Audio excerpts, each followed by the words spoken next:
आवाज येतोय का रे?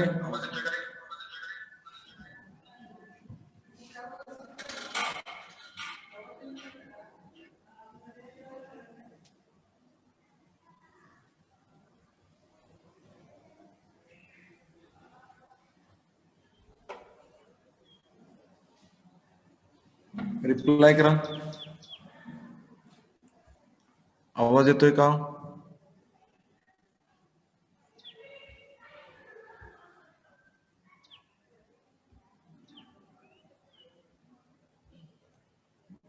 ओके.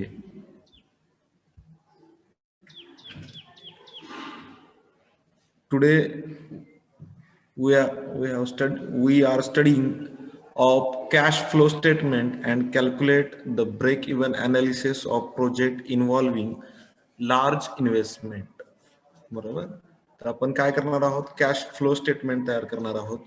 कोणताही प्रोजेक्ट असेल, कोणताही इंडस्ट्री असेल, कोणताही बिझनेस असेल, तो स्टार्ट करत असताना त्याच्यामध्ये काही पैसे हे इन्व्हेस्ट होत असतात आणि काही पैसे हे त्याच्यातून रिटर्न्स येत असतात. बरोबर. फॉर एक्झाम्पल, जर मी त्या बिझनेसचा ओनर आहे, ओके, किंवा तुम्ही त्या बिझनेसचे ओनर आहात, ओके, आणि तुम्ही एक पोल्ट्री बिझनेस सुरू करता, ओके, तर त्या पोल्ट्रीसाठी तुम्ही काय काय इन्व्हेस्ट करणार आहात? त्याचं जे काही शेड आहे, त्याचं जे काही जमीन आहे, जिथे इरिगेशन फॅसिलिटी आहे, तिथे जे काही ज्या ज्या गोष्टींमध्ये तुम्हाला तिथे इन्व्हेस्ट करायला लागले, समजा ते सर्व मिळून एक 3 लाख रुपये अमाऊंट आहे, ओके, तर ही अमाऊंट तुम्ही कुठून कुठून आणली?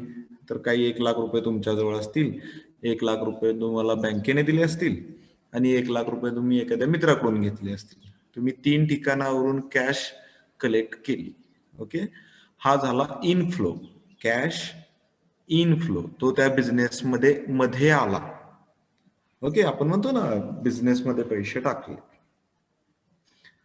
आणि तो कॅश इनफ्लो झाल्यानंतर त्याच्यातून तो प्रोसेस झाला, त्याच्यातून तुम्हाला रिटर्न सुरू झाले, ओके. ज्यावेळी तुमची ती पोल्ट्री सुरू झाली, त्याच्यामध्ये जे काही प्रोडक्शन झाले, त्या प्रोडक्शनला सेल केल्यानंतर तुम्हाला जे काही पैसे रिटर्न यायला सुरुवात झाली, हा झाला आउटफ्लो. त्या बिझनेसमधून आउटफ्लो. बघूया cash flow statement. Cash flow statement is a summary of cash inflows and cash outflows of a business organization in particular period, say a season or year. Okay, म्हणजे cash flows जे आहेत ते in असतील किंवा out असतील, त्याची summary. Cash flow statement is a summary of cash inflows and cash outflows of business. मग जे काही पैसे त्या बिझनेसमध्ये आले आणि जे काही पैसे त्या बिझनेसमधून आउट झाले, म्हणजे बाहेर गेले, या सगळ्याची जी काही समरी आहे म्हणजे कॅश फ्लो स्टेटमेंट, ओके. जर आता एखादा व्यक्ती जॉब करत असेल आणि त्याची सॅलरी जर त्याला जर सॅलरी मिळत असेल, तरी सुद्धा कॅश फ्लो स्टेटमेंट तयार होणार. त्याचा पगार जमा झाला त्या मंथमध्ये, तो इनफ्लो, आणि त्यानंतर त्याने ते पैसे काढले आणि त्याने खर्च केले, that is outflow, okay. So cash flow statement is prepared at the beginning of the agriculture year and checked every quarterly, okay. आणि हे जे काही स्टेटमेंट आहे हे कधी आपण तयार करतो? तर beginning of the agriculture year, कोणत्याही सीझनची किंवा कोणत्याही वर्षाची पिकाची जी काही सुरुवात करणार आहात, ओके, किंवा बिझनेसची जी काही सुरुवात करणार आहात तुम्ही, in beginning of the year. आणि चेक कसं करतो आपण? तर एव्हरी क्वार्टरली. क्वार्टरली मीन्स वर्षाचे महिने असतात 12 महिने, बरोबर. तर त्याच्यामध्ये क्वार्टरली म्हणजे 3 महिन्यांचे पिरियड्स केलेले असतात. फर्स्ट 3 मंथ्स म्हणजे जानेवारी, फेब्रुवारी, मार्च. आफ्टर दॅट एप्रिल, मे, जून. आफ्टर दॅट जुलै, ऑगस्ट, सप्टेंबर. आफ्टर दॅट ऑक्टोबर, नोव्हेंबर, डिसेंबर. म्हणजे 4 क्वार्टर्स तयार होणार, okay. The statement prepared over the years serve as purpose of studying in the pattern of expenditure and cash receipts and cash balance that have been raised. A close scrutiny of the statement throws light on the performance of business. Okay, तर आता त्याच्यामध्ये काय होईल, तर statement prepared over the year serve as purpose of studying in the pattern of expenditure. आता pattern of expenditure in beginning किंवा सुरुवातीला जर विचार केला तर एक्सपेंडिचरच जास्त असणार आहे, खर्च जास्त असणार आहे. कोणताही बिझनेस असेल ॲज वेल ॲज ॲग्रिकल्चर काही क्रॉप असेल तर त्याच्यामध्ये बिगिनिंगला काय असणार आहे, खर्च असणार आहे बघा. आणि कॅश रिसिप्ट किंवा रिटर्न्स कधी असणार आहेत, तर हे नंतरच्या म्हणजे एंड ऑफ द इयर किंवा शेवटी असणार आहे, कारण हार्वेस्ट झाल्यानंतरच काही गोष्टी आपल्याला तिथे इन्कम्स होणार आहेत किंवा तिथेच आपल्याला काही गोष्टींचा परफॉर्मन्स मिळणार आहे. सो एक्सपेंडिचर हे सुरुवातीच्या टप्प्यात येईल आणि म्हणजे हे जनरल सांगितलेलं आहे त्यांनी, in the pattern of expenditure. असं काही नाही, शेवटी हार्वेस्टिंगच्या टायमिंगला सुद्धा खर्च असतो, त्याला सुद्धा लेबर लागतात, सो त्या टायमिंगला सुद्धा खर्च असतो, पण मेजरली एक्सपेंडिचर हे सुरुवातीला राहतात आणि इन्कम्स हा शेवटी राहतो. पण तो एक पॅटर्न बनतो, तुम्हाला लक्षात येईल पुढे जाईल तसं. आता आपण त्याच्यात डिटेल पाहूया. Meaning, cash flows, every project has series of cash flows or a period of time. Cash flows, every project has series of cash flows. बघा, मी मगाशीच सांगितलं तुम्हाला की मी 1,00,000 रुपये स्वतःकडून घेतले, 1,00,000 रुपये मित्राकडून घेतले आणि 1,00,000 रुपये बँकेकडून घेतले. म्हणजे वेगवेगळ्या पद्धतीने मला पैसे आले. Series of cash flow, okay, or a period of time. एका वेळी मिळाले का नाही, माझ्याकडचे पैसे हे माझ्याकडे सुरुवातीपासून असतील, मित्राकडून मला थोड्या कालावधीनंतर मिळाले असतील, बँकेकडून मला त्यानंतर मिळाले असतील, म्हणजे period of time. Cash flows are two types. Cash flows are two types. One is cash outflows and cash inflows. Cash फ्लोचे किती प्रकार आहेत, 2 प्रकार आहेत. कोणते, cash outflows and cash inflows. Cash outflows occurs in business because of purchase of raw materials, purchase of assets and repayments of loan. Cash outflows occurs in business because of purchase of raw material. जे काही कच्चा माल आहे तो खरेदी करण्यासाठी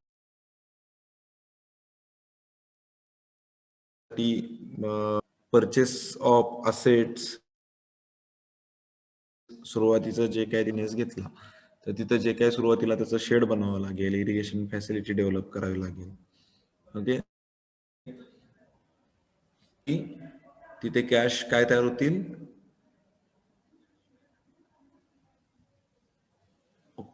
cash outflows तयार होतील, ओके. किंवा repayment of loan. Repayment of loan means त्याचे जे काही मंथली इन्स्टॉलमेंट असतील त्याच्यासाठी असेल, ओके, किंवा प्रिव्हियस इयरचे काही लोन्स असतील त्याचे काही रिपेमेंट्स करावे लागतील, अशा पद्धतीने. आता कॅश इनफ्लोज. इनफ्लोज काय असतील, occurs because of sale of produce, sale of assets and borrowings. म्हणजे सेल ऑफ प्रोड्यूस, ज्यावेळी प्रोड्यूसचा सेल केला जाईल आणि त्याच्यातून जो काही पैसा येईल, that means cash inflows, okay. बघूया पुढे जाऊ तसं.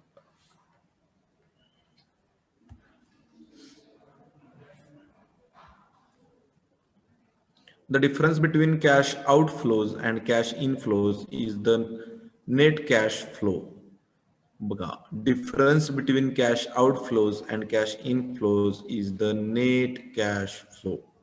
बघूया त्याच्यामध्ये फर्स्ट कॅश रिसिप्ट. आता कॅश रिसिप्ट मध्ये आणि एक्सपेन्सेस या 2 प्रकारामध्ये काय काय गोष्टी इन्क्लूड होतात बघूया. First, cash balance. तुम्हाला कॅश बॅलन्स सुरुवातीला किती रुपये होते बघा. मी बरेच वेळा तुम्हाला उदाहरण देत असतो की तुम्हाला घरचे दर महिन्याला जर पॉकेट मनी देत असतील तर महिन्याच्या शेवटपर्यंत तो तुम्ही एक डायरी घेतली पाहिजे. त्या डायरीमध्ये जमा खर्च लिहिला पाहिजे. महिन्याच्या 1 तारखेला वडिलांनी 2,000 रुपये दिले, जमा झाले म्हणून तिथे जमा लिहायचं. महिन्याच्या शेवटपर्यंत 30 तारखेपर्यंत त्या 2,000 मधले जे काही खर्च झाला तो सर्व लिहून ठेवायचा. ओके. भले ते रुपया तुम्ही कुठे पैसे खर्च केले हा नंतरचा भाग आहे. ती तुमची प्रायव्हेट डायरी राहू द्या, कुणाला दाखवू नका. पण इच अँड एव्हरी रुपीजचा तिथे खर्च लिहा. तुम्हाला असं जाणवेल पहिले 4 महिने 5 महिने तुम्हाला 2,000 पैकी अगदी 1,500-1,600 रुपयेपर्यंतचा खर्च इझिली आठवेल किंवा तुम्ही तो लिहून ठेवाल वगैरे. पण अगदी 1,800 रुपयेपर्यंत सुद्धा खर्च चांगला म्हणजे 90% खर्च तुम्हाला इझिली आठवतो किंवा तुम्ही जनरली मेंटेन करू शकता. आणि तुमच्या लक्षात येईल काही वेळा खर्च झालेला आहे पण तो तुमच्या लक्षात नसतो किंवा लिहिता येत नाही. असा खर्च एक 10% 20% हा होत असतो. समजतं? सो ज्या लोकांचा तो 10% सुद्धा खर्च लिहिलेला असतो त्या लोकांचा कडून कधी चुकीच्या ठिकाणी पैसे खर्च होत नाहीत. समजतं? सो कॅश बॅलन्स हा ज्या दिवशी तुमचे पेरेंट्स तुम्हाला 2,000 देतील त्या दिवशीचा बॅलन्स लिहायचा 2,000. पाठीमागच्या महिन्यामधले शिल्लक असतील समजा 300 रुपये तर 300 रुपये. 2,300 हा तुमचा झाला कॅश बॅलन्स फर्स्ट डेला किंवा पहिल्या तारखेला.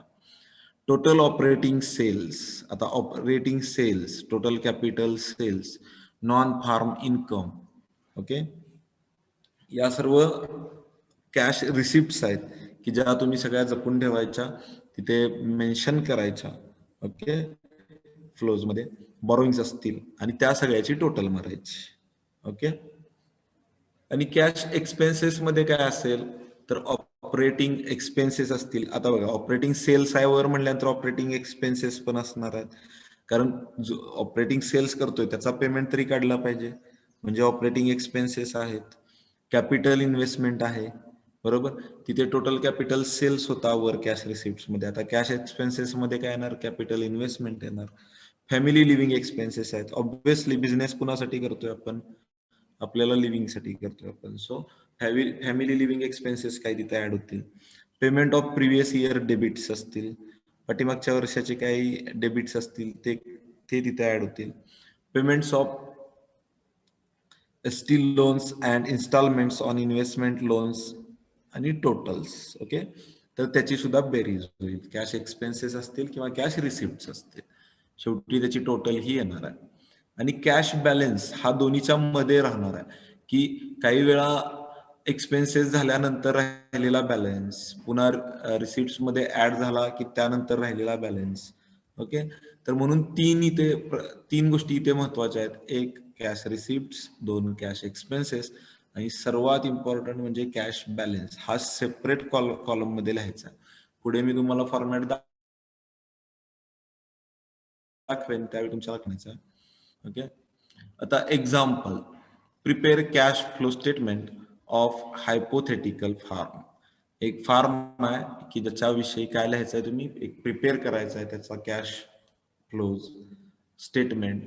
कशा पद्धतीने कराल तर तुमच्या समोर स्क्रीनवर दिसतंय पहा, सिरियल नंबरचा एक कॉलम आहे की ज्याच्यामध्ये फर्स्ट वगैरे असे सिरियल नंबर दिलेले आहेत. त्यानंतर पर्टिक्युलर्स आहेत की ज्याच्यामध्ये तुम्ही कोणकोणत्या गोष्टीचा खर्च केला किंवा तुम्हाला पैसे आले या गोष्टी तिथे पर्टिक्युलर्स लिहायचे आहेत. आफ्टर दॅट क्वार्टर आहे बघा, त्या क्वार्टरच्या खाली first, second, third and fourth. मी मगाशीच सांगितलं 3 महिन्याचं एक क्वार्टर आपण डिवाइड करणार आहोत बरोबर. सो पहिल्या फर्स्ट जिथं लिहिलंय तिथे 3 महिने, सेकंड लिहिलंय तिथे 3 महिने, थर्ड लिहिलंय तिथे 3 महिने आणि फोर्थ लिहिलंय तिथे 3 महिने. टोटल मध्ये येईल इयर, पूर्ण वर्षाचा खर्च किंवा रिसिप्ट. फर्स्ट तिथे सिरियल नंबर मध्ये फर्स्ट पर्टिक्युलर्स आहे cash receipt. Okay,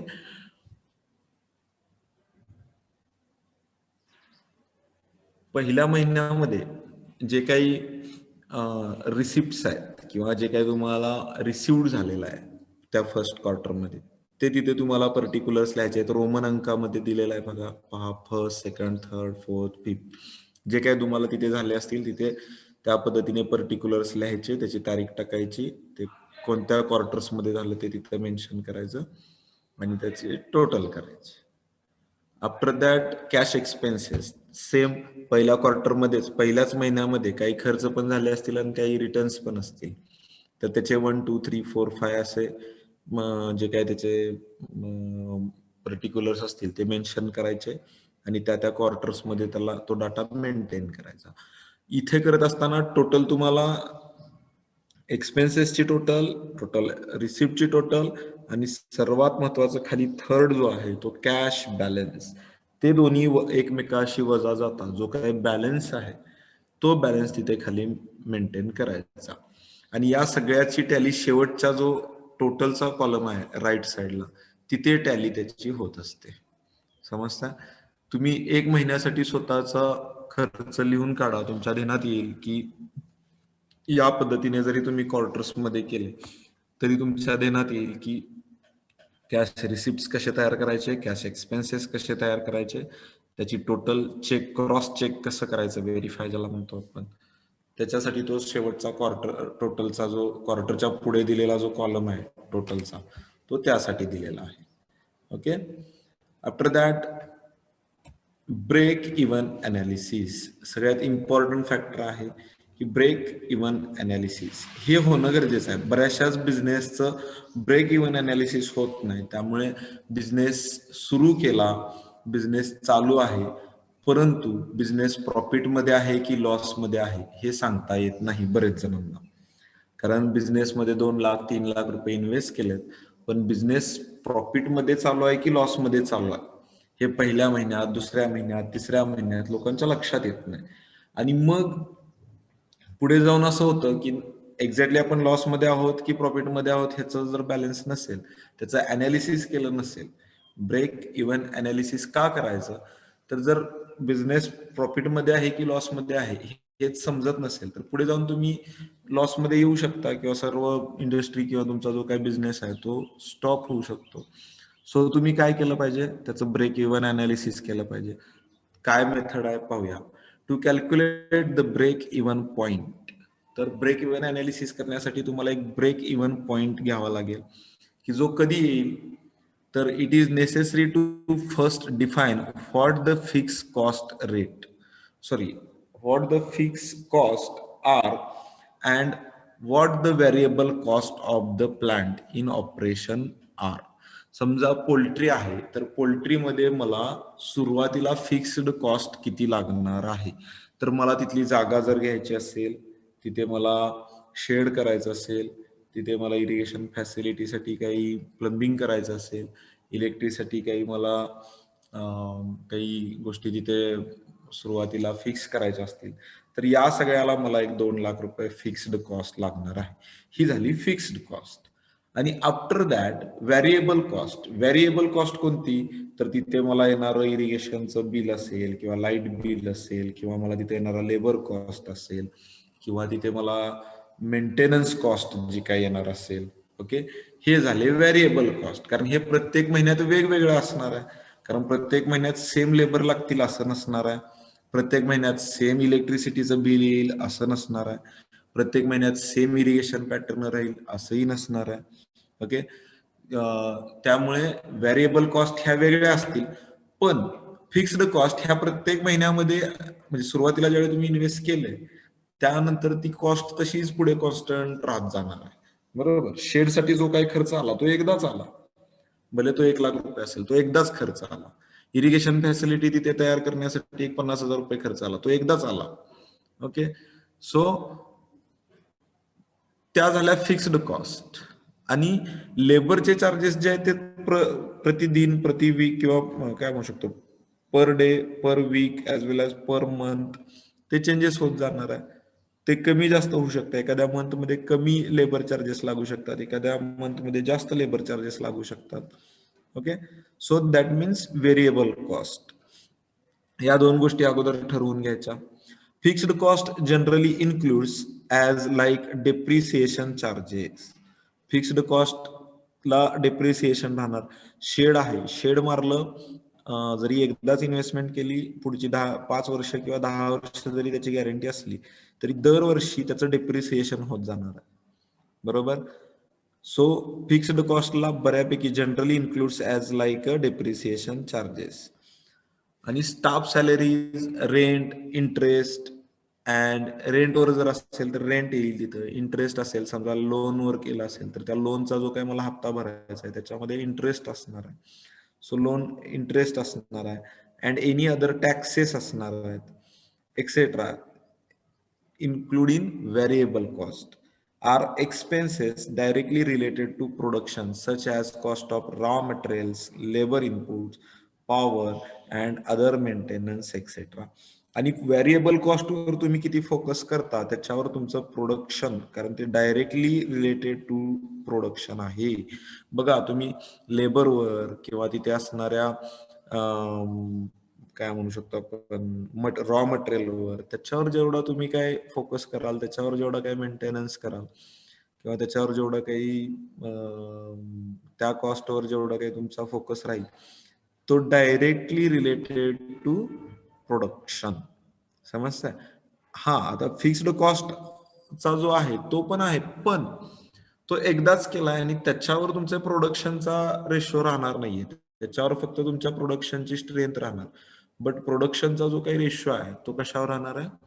directly related to production, expenses directly related to production, variable cost. Okay, आता ब्रेक इव्हन पॉइंट म्हणजे काय? तर the point at which the two curves, that is total cost curve and total revenue curve intersects is called break even point, means BEP. बघा, the point at which two curves, that is total cost curve and total revenue curve intersect म्हणजे छेदला जातो किंवा एकत्र येतो, is called the break even point. म्हणजेच total cost curve म्हणजे जो काही खर्च झालाय, समजा मी 3,00,000 रुपये इन्व्हेस्ट केलेत आणि मला रिव्हेन्यू ते 3,00,000 रुपये रिटर्न यायसाठी लागणारा टाइम. ओके, आता धरून चाला मी एखाद्या पोल्ट्रीमध्ये 3,00,000 रुपये इन्व्हेस्ट केले, फिक्स्ड कॉस्ट मी 3,00,000 रुपये टाकली, व्हेरिएबल कॉस्ट माझी 50,000 आहे. ओके, तर सर्वसाधारणपणे मला ते टाकलेले 3,50,000 रुपये मिळण्यासाठी पोल्ट्री किती दिवस पुढे चालवली पाहिजे? तर म्हणजे पर मंथ मध्ये जर मला 40,000 रुपये मिळणार असतील तर मला 3.5 लाख रुपये रिकव्हर करायला किती महिने काम करावं लागेल? 40,000, 40,000, 40,000, 40,000 असे मंथ मला पुढे पुढे जावं लागेल. कुठपर्यंत? तर 3.5 लाख येतो पर्यंत. समजतं? म्हणजेच किती महिने, किती मंथ्स पर्यंत मला ती पोल्ट्री रन करावी लागेल की माझा बीईपी येण्यासाठी? चार्ट मध्ये सांगा मला. जर मी एखाद्या पोल्ट्रीमध्ये 3.5 लाख रुपये 3.50 लाख रुपीज मी त्याच्यामध्ये इन्व्हेस्ट केले आहेत किंवा त्याच्यामध्ये कॉस्टिंग केलेलं आहे, टोटल कॉस्ट मला 3.5 लाख रुपये आहे. आता मला प्रति मंथ, येस एक आन्सर आलेला आहे, कोण आहे? 9 महिने, 9 दुनी 18, 9 त्रिक 27, 9 चौक 36. Very good, very good. Rutuja Patil, Kishori Dhaygude, Misbah, very good, nice. म्हणजे मला मी जे काही टोटल इन्व्हेस्टमेंट केली आहे ती रिकव्हर करण्यासाठी 9 मंथ्स मला वेटिंग करावं लागेल आणि त्यानंतर माझा बीईपी फॉर्म होईल. येस, व्हेरी गुड, हुशार आहेत काही मुलं या बॅचचे. The point at which two curves, that is total cost curve and total revenue. Revenue means also returns. Okay, parallel word आहे तो किंवा similar word आहे असं म्हणू शकतो आपण. Okay, so at which the producer neither be loss money nor makes a profit. आणि ते ज्यावेळी जो काही पिरियड संपला असेल त्यावेळी ना मी प्रॉफिट मध्ये असेल ना मी लॉस मध्ये असेल. बीईपी ज्यावेळी फॉर्म होतो त्यावेळी मीच इन्व्हेस्ट केलेले 3.5 लाख रुपये मलाच रिटर्न आलेले आहेत. ओके, मग माझा लॉस झालाय का? नाही. मग माझं प्रॉफिट झालंय का? नाही. मग पण मी 9 महिने तर 40,000 कमवलेत ना, बरोबर. पहिल्या महिन्यात मी 40,000 कमवले, दुसऱ्या महिन्यात 40,000 कमवले, तिसऱ्या महिन्यात 40,000 कमवले, असं मी 8 महिने कमवले. 9 महिने मी रिव्हेन्यू घेतलेला आहे किंवा इन्कम घेतलेला आहे, पैसे मी रिटर्न्स घेतलेले आहेत. तरी सुद्धा 9व्या महिन्यापर्यंत बीईपी तिथे दिलेला आहे, ते पहिले 8 महिने मी प्रॉफिट मध्ये आहे का? नाही. तर मी लॉस रिकव्हर करतोय. ओके. आणि आफ्टर दॅट आता मी जो काही 10व्या महिन्यामध्ये ज्यावेळी 40,000 रुपये घेईन, तो माझा फर्स्ट प्रॉफिट असणार आहे. समजतंय? मग जिथे बीईपी असतो, ब्रेक इव्हन पॉइंट असतो, तिथे काय असतो, तर producer neither loss money nor makes a profit. म्हणजे बीईपी ज्यावेळी फॉर्म होतो त्यावेळी ना लॉस असतो ना प्रॉफिट असतो. ओके. बीईपी पासून बीईपी डेव्हलप झालेल्या पिरियड पासून पुढे प्रॉफिट सुरू होतो. समजतंय? मग कोणताही बिझनेस करत असताना ही गोष्ट खूप इम्पॉर्टंट आहे. लोकांच्या हे लक्षात येत नाही की मी एखाद्या बिझनेसमध्ये 5 लाख रुपये इन्व्हेस्ट करतोय, 10 लाख रुपये इन्व्हेस्ट करतोय, तर ते मला रिटर्न यायसाठी किती दिवस लागणार आहेत? तर सर्वसाधारण पुढचे 1.5 वर्ष, 2 वर्ष, 3 वर्ष लागणार आहेत. तर 3 वर्ष तुमचा फोकस त्या बिझनेसवर राहायला पाहिजे की जेणेकरून तुम्ही त्या 3 वर्षामध्ये बिझनेस सोडून तुमच्या माइंडमध्ये अदर कोणत्या गोष्टी नसल्या पाहिजेत. ओके. 3 वर्षापर्यंत तुम्ही इतर कुठली ना रिलेशन्स पाहायची ना इतर कोणत्या गोष्टींकडे लक्ष द्यायचं. फुल concentrate on your revenue, on your income. आणि जोपर्यंत तुम्ही ते रिकव्हर करत नाही, इन्व्हेस्ट केलेले पैसे रिकव्हर करत नाही, तोपर्यंत फुल फोकसने बिझनेस करायचा. याचा अर्थ आफ्टर दॅट फोकस करायचा नाही असा होत नाही. याचा अर्थ फक्त असा की रिकव्हर होतोपर्यंत तुम्ही स्वतःला तिथे बाइंड करून घ्यायचं.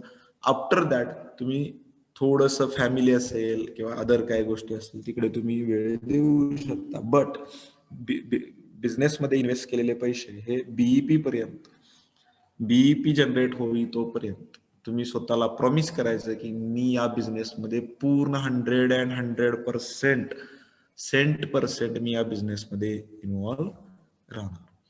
After that linear approach. आता हे लिनियर आणि कर्व्हिलिनियर अप्रोच ह्याच्यासाठी ऍक्च्युली डायग्राम लागते, मी इथे एक्सप्लेन करतो.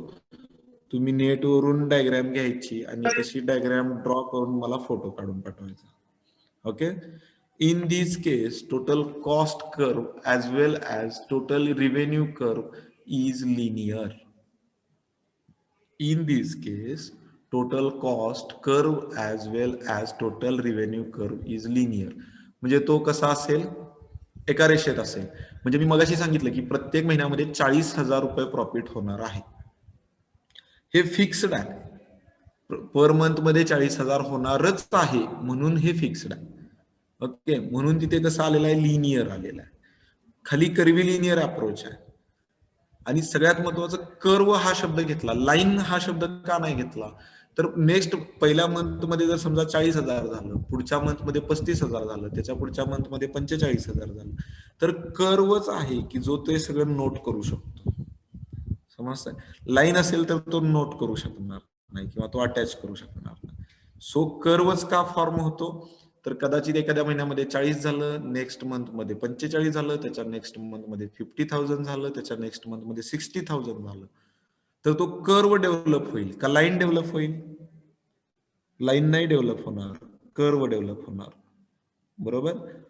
पण मी मगाशी तुम्हाला सांगितलं की पर मंथ मध्ये जर 40,000 40,000 40,000 40,000 प्रॉफिट होत असेल, 40,000 40,000 40,000 अर्निंग होत असेल, तर तिथं लिनियर अप्रोच येईल. Okay.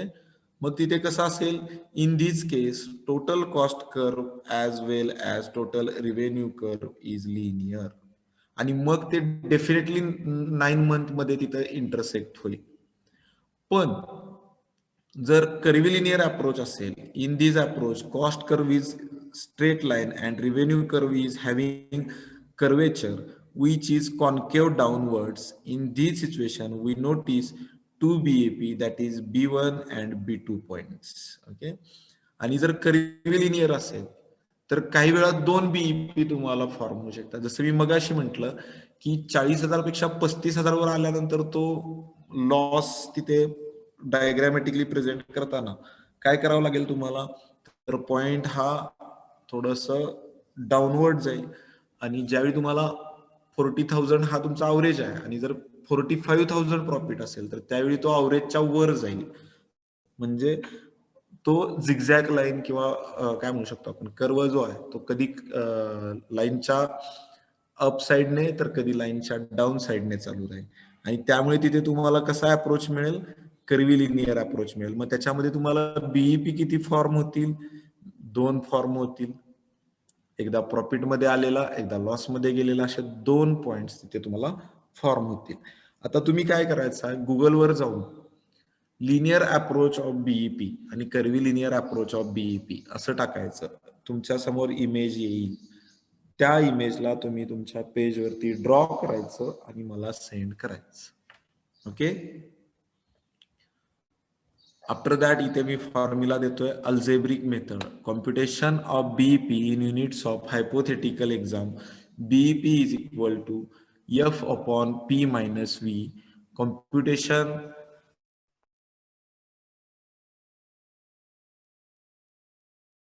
Equal t f upon in bracket 1 minus v upon p. Okay. So मी तुम्हाला दोन्हीचे पण फॉर्म्युले इथे दिलेले आहेत. Margin of safety, it indicates the difference between total output and output at BEP or total revenue obtained from the enterprise and revenue at BEP. आता तुम्हाला इथं आणखी एक गोष्ट तुम्हाला इथे क्लिअर करतो की इथे आउटपुट आहे किंवा इनपुट आपण म्हणतोय हा फिक्स नाही, हा फ्लो आहे. इन्कम असेल किंवा एक्सपेंडिचर असेल ह्याचा फ्लो आहे. म्हणून बीईपी काढताना बरेच वेळा इथे जमलिंग होत राहतं. म्हणून मार्जिन ऑफ सेफ्टी आणि बीईपी या दोन्हीमध्ये गफलत करायची नाही. आपण बेस्ट वे आपण असं करू, आज आपण फक्त बीईपी वर थांबू. मार्जिन ऑफ सेफ्टी या गोष्टी म्हणजे बीईपी मध्येच इन्क्लूड आहेत, पण तुम्हाला फक्त बीईपी एवढं समजलं आज तरी ठीक आहे. मार्जिन ऑफ सेफ्टी आणि percentage of margin of safety आपण नंतर घेऊ. ओके. त्याचे फॉर्म्युले तुम्हाला स्क्रीनवर दिसत आहेत. ज्या मुलांना ते समजू शकतं, इझिली जज होऊ शकतं, ज्यांनी कुणी अगोदर ज्यांचे पेरेंट्स बिझनेसमध्ये आहेत त्यांना इझिली ते समजू शकतं. ओके.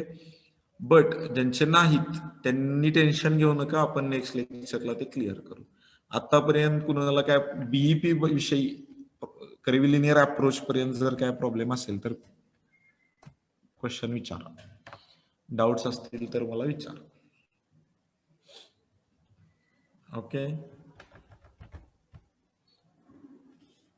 येस. आणि जर डाउट्स नसतील तर गुगलवर सर्च करा आणि डायग्राम ड्रॉ करा आणि आपल्या इकॉनॉमिक्सचा ग्रुप आहे का आपला,